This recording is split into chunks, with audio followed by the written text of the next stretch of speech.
Ciao amici e amiche del segno del Capricorno, benvenuti, io sono Angela e questo è Exoteric World. È così che mi trovate sui social. Questo è l'oroscopo lunare motivazionale, vi darà dei suggerimenti e vi aiuterà a trovare la spinta giusta per affrontare il periodo dal 17 al 31 maggio, dove troveremo la luna piena in Sagittario.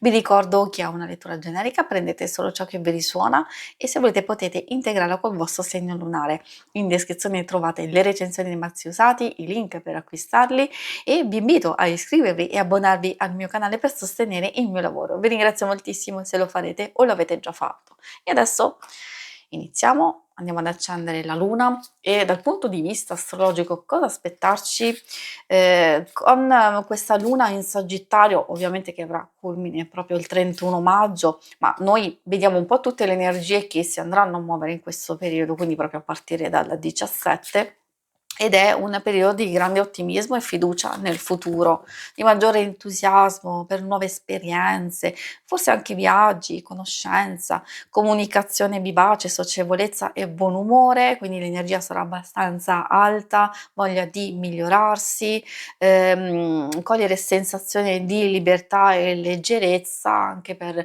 nuove situazioni, anche una nuova avventura. Dobbiamo fare attenzione all'impazienza, alla difficoltà nel mantenere impegni a lungo termine, all'incostanza, cioè nel portare avanti idee e progetti. Dobbiamo fare attenzione sia a non prendere decisioni affrettate, impulsive e rischiose e anche all'eccessivo dispendio di energie. E adesso passiamo proprio a cosa vogliono dirvi, quindi proprio per voi del Capricorno, gli oracoli. Partendo con questa carta, è ovvio che non è tanto bellina, seppur può essere una carta che, può portare fortuna, ma dipende dalle varie circostanze, perché il suo significato riguarda la verità, riguarda l'accettazione, innanzitutto di riconoscere il proprio potere e il proprio valore, di non temere il giudizio. Quindi se c'è qualcosa o qualcuno che ci sta bloccando, anche non solo situazioni, quindi in senso lato, noi dobbiamo andare oltre la superficie, oltre le apparenze, oltre le difficoltà e i blocchi e quindi di non lasciarci influenzare da un qualcosa, soprattutto se non dipende da noi e dagli altri, perché, probabilmente dobbiamo distaccarci per concentrarci maggiormente sul nostro valore, su quello che desideriamo. Quindi mettiamo un attimino da parte qualcuno o anche al momento un'idea o un progetto, solo momentaneamente.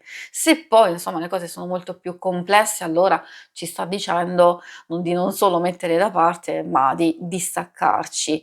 E invece in altre circostanze abbiamo bisogno di mantenere alcune situazioni, però di guardarle in modo diverso, quindi c'è qualcosa che non è come appare o come ci sembra, quindi non dobbiamo fraintendere, non dobbiamo fuorviare alcune cose. Poi troviamo il figlio delle stelle, quindi partiamo già con questo messaggio importante, ma lo è anche e soprattutto il secondo messaggio perché questa ci indica che qualcuno da lassù in qualche modo c'è, ci guida, ci protegge, quindi siamo difesi, protetti e assistiti da un potere superiore, al di là di credenze, religioni, eccetera, non importa questo, quindi dobbiamo essere liberi di seguire il nostro credo.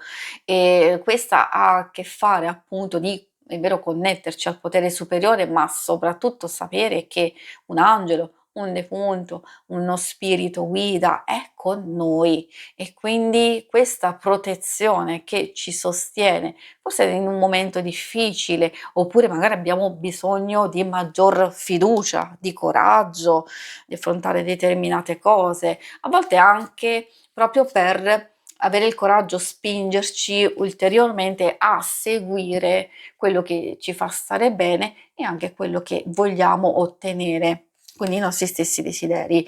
Troviamo la luna crescente che è perfetta in questo momento e che ci parla di motivazione, di cambiamento e anche di colpo, di fortuna.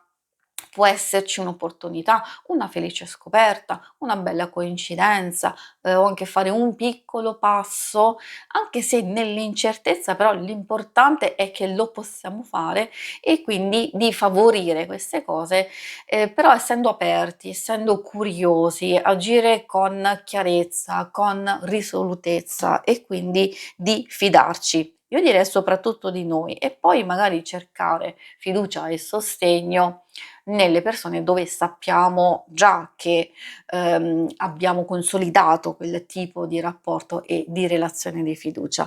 E adesso procediamo con, i messaggi dell'oracolo del sciamano. Allora, come primo messaggio troviamo il cuore del cielo. In questo caso la carta, siccome rappresenta una fonte di ispirazione, probabilmente abbiamo bisogno o effettivamente troveremo quell'opportunità, quell'occasione come impulso creativo, come spinta.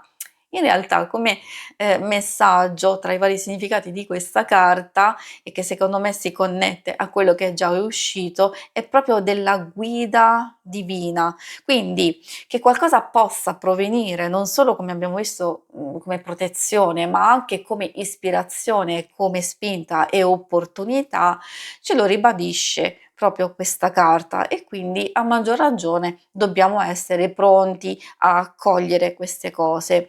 Quindi come vi dicevo è proprio bella sotto tutti i punti di vista, ma anche dal fatto che possiamo cogliere questa spinta per nutrire un progetto, un'idea o anche per far nascere l'amore. Io mi riferisco all'amore in senso lato, che può essere nei confronti di qualcuno o se già c'è, magari per intensificarlo, ampliarlo, migliorarlo ulteriormente. Quindi di riflettere, su cosa ci fa stare bene, su cosa ci porta a buone emozioni e buone vibrazioni e soprattutto su ciò che risveglia, la nostra evoluzione, la nostra espansione intorno a noi e nel mondo effettivamente. L'altro messaggio arriva da Il Compimento che parla di raggiungimento, ma, parla anche di un ciclo effettivamente che si chiude.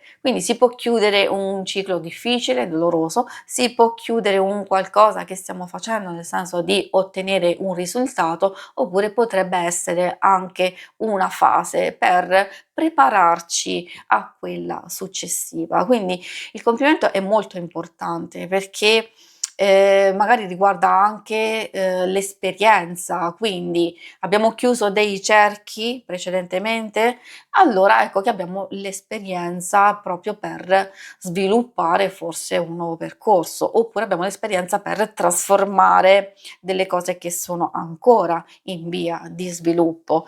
Quindi molto, molto interessante. Ovviamente questa ci fa capire il punto in cui ci troviamo, e cioè abbiamo bisogno di chiudere e forse è il momento di farlo. Abbiamo già chiuso, allora abbiamo la possibilità di affrontare un nuovo inizio e quindi di incamminarci. O ci sono ancora alcune cose che dobbiamo sistemare prima di chiudere e questo è il momento per farlo. C'è il mondo di mezzo, quindi è il momento per farlo, forse questo si connette a quello che stavo dicendo, e quindi la possibilità di osservare quello che è davanti a noi, però mantenendo, conservando un piede un po' indietro. Quindi prima di affrontare un passaggio definitivo, forse abbiamo bisogno ancora di comprendere qualcosa o di risolvere delle questioni in corso. Però tutto vi sta dicendo che questo è il momento di farlo proprio per portarvi effettivamente ad ottenere qualcosa di importante per voi e anche e soprattutto mi riferisco a quelli che vogliono iniziare una nuova fase e un nuovo percorso della propria vita. Si conclude qui la lettura, vi ringrazio per avermi seguita. Se volete in alto a destra trovate il logo per iscrivervi al canale, mentre in basso trovate le schermate per vedere il vostro oroscopo mensile e il settimanale. Alla prossima, vi auguro una buona luna, ciao!